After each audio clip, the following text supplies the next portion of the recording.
Look, so here we are. We're sitting on the back of a Routemaster bus, part of Sullivan's Buses, owned by Dean Sullivan, Mr. Sullivan of Sullivan's Buses, and of course Maurice Bright, MBE, chairman of Elstree Studios, writer, broadcaster, and we've just been recording interviews for the upcoming film On the Buses at the Movies. Did I get that name right? I can't remember. But let's just do a 5-minute chit chat about anything that we'll put on YouTube, talking about the movie, talking about buses, Reg Varney, all those things.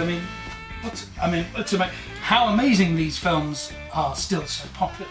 And Reg Varney could drive one of these buses. That's incredible, isn't it? Well, I was very lucky. I wanted to do a documentary, which we're now doing. I wanted to do it 20 years ago.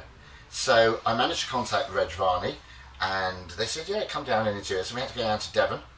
And it was in his late 80s by then. Yeah, it wasn't. And he opens the door, and this old man, literally old man, opens the door, and he sat down.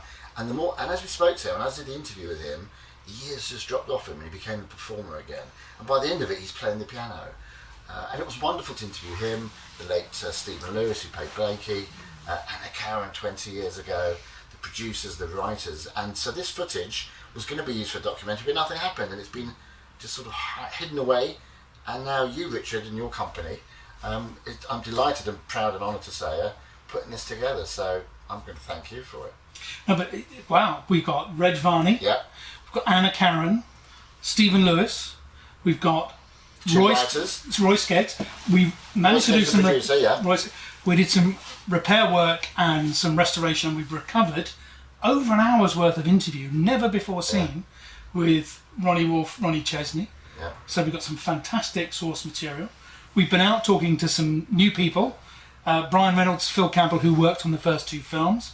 Steve Luxton from the fan club. Andrea Lawrence, Turn Around Betty. I had to check the washing line before I went in to the flats to make sure it was safe to go inside. You know how it is.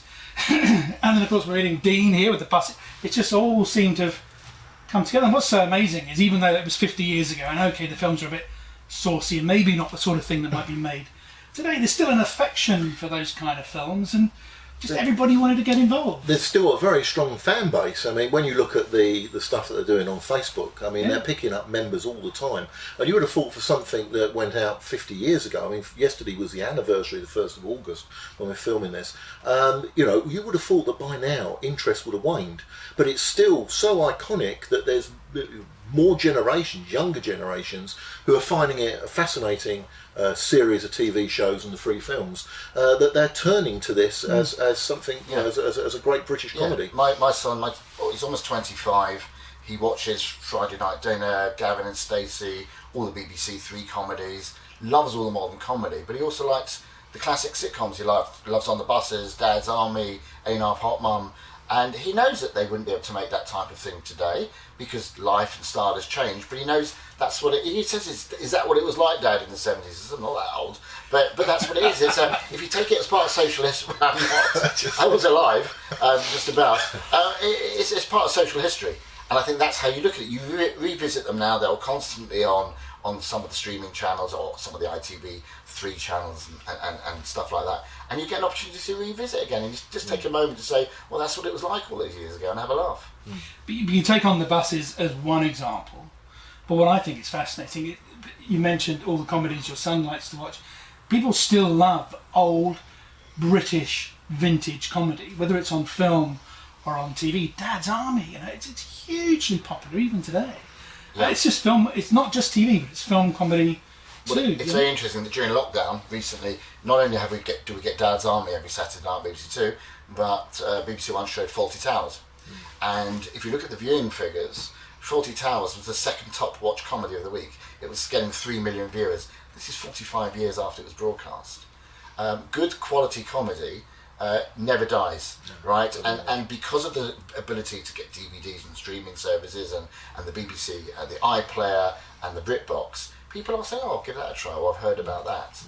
And I think that when a show can bring you that much fun, well, why not put it out again? And all of these do in different ways. They're different types of comedy, some more subtle than others, some a bit saucier than others, but you can choose what you want to watch. I love the old TV comedies, but the old interest. We did a thing recently about Margaret Rutherford. She is so hugely popular as a stalwart of British comedy, that kind of character. It's almost something about British comedy that brings out this really kind of semi-eccentric, really quite balmy kind of characters, and it gives them a real unique edge. And it's maybe in the performance of that the comedy comes from. It's fascinating. I think that I remember, I think it was John Cleese said about comedy, it's about real people in slightly exaggerated or unreal situations. Make the people real, and you'll believe in them. And I think so. Even the mad things that go on with Basil Fawlty and Fawlty Towers, the situations get more and more extreme. But you know what his character is about, and you feel for his character. He can never win, right? And he's always going to lose. And the same with people like Margaret Rutherford. Stick them in kneeling comedy. They think that the British are very eccentric, but that was just the British being British. Passport to Pimlico. We're looking now. Post Brexit. People saying Pimlico gives itself its own independence. We're talking about 50 years later, Brexit. We're giving ourselves our own independence nationally. It's not quite as eccentric as it sounds. And I think people are enjoying, particularly when we've been through a really tough stage with this pandemic, and there's a lot of introspection going on, and people are looking at what made them happy growing up. And I think a lot of these shows and a lot of these films and On the Buses was one of them made when we were kids, we were younger, made us laugh. And people are revisiting them now just to give them that warm feeling. Yeah, transports you back to happier days, doesn't it?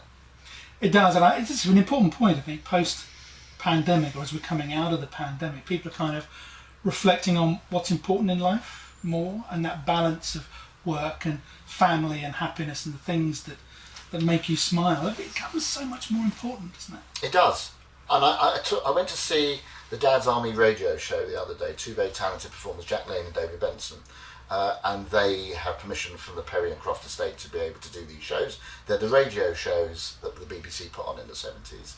And between them they play all 25 characters. It's quite extraordinary. And I took a friend there to see it. I'd seen the show before, and she's my age, middle 50s. Took her a few days ago to have a look at it. And she sat there, and I didn't know if she was going to like it or not. And she smiled, and then she laughed. And then she smiled again. And I said, what did you enjoy about it? She said, well, they were great. She said, but what I enjoyed the most about it was it reminded me of sitting with my late father when I was a kid and watching him laughing, and he gave me that feeling again. And I think that's what revisiting old comedy does. And that's why we're revisiting this old comedy now. It's just to give us that feeling, to make us smile again. And guys, thank you ever so much for your contributions, and thank you for helping us get the film together, Morris, for the interviews. But the bus. And with an actual, real, bus there. I love this. genuine Route Master bus. Pleasure, Richard. I'm more than happy to do that, and we need to get the bus on the move now, I think. Yeah. Oh, right. So hang on, so what would Blakey say? Get that bus out! Bus out, back. So we'll have a go. What's the theme tune? Oh no, I couldn't possibly sing it. I don't get paid enough for singing. It's not in the contract, darling. No. Thanks, Dean, as well, for the bus. Wonderful. Anytime. Thanks, Richard. Thanks, guys, and thank you for watching. Hopefully the film will be out soon, and you'll be enjoying On the Buses at the Movies.